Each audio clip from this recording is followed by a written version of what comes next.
this is a very special place in Zion. I'm not sure there's another set of people like there are that live in this stake. And we love our new ward, but it's not Grant Stake. And I think this will always be sort of home to us, and I would hope other people would feel the same way, feel the special spirit that's here, and that they're blessed to live in this stake.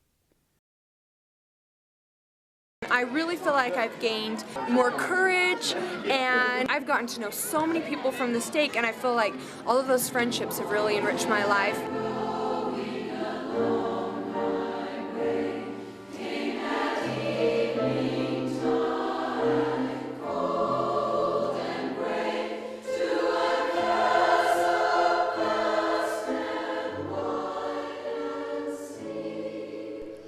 This is a story of a stake of Zion called the Salt Lake Grant Stake, and what the people of a stake do to make a difference.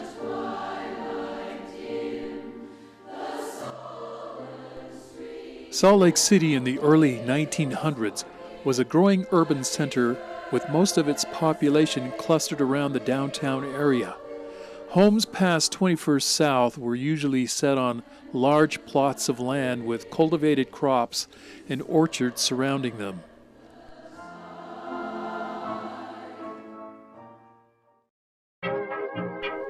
In this rural setting in the year 1900, the predecessor of the Grant Stake, called the Granite Stake, was established.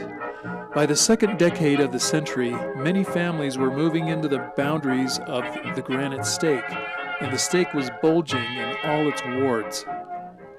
A beautiful stake center had been built on the corner of 33rd South and State Street to serve as a gathering spot for worship and recreation.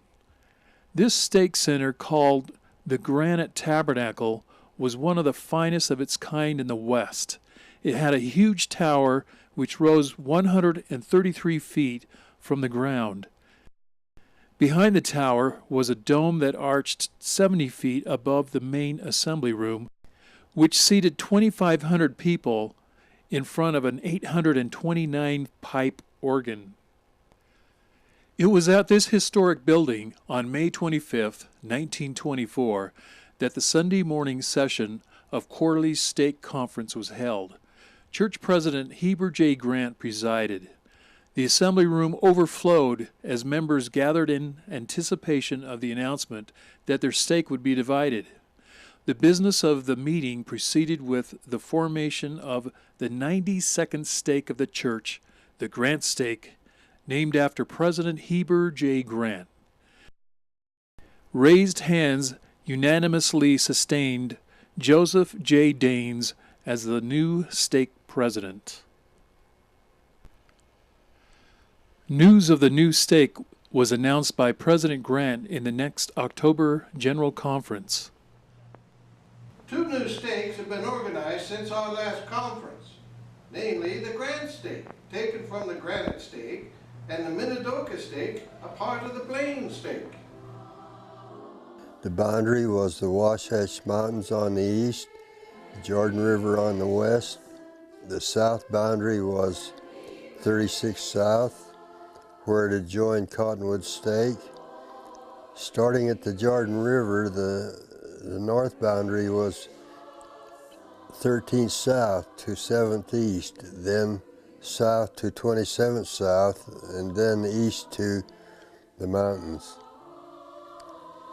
The Grant Stake was to include the following wards: Burton, East Millcreek, Farmers, Miller, Wandamere, Waterloo, Wells, and Wilford. 8 wards.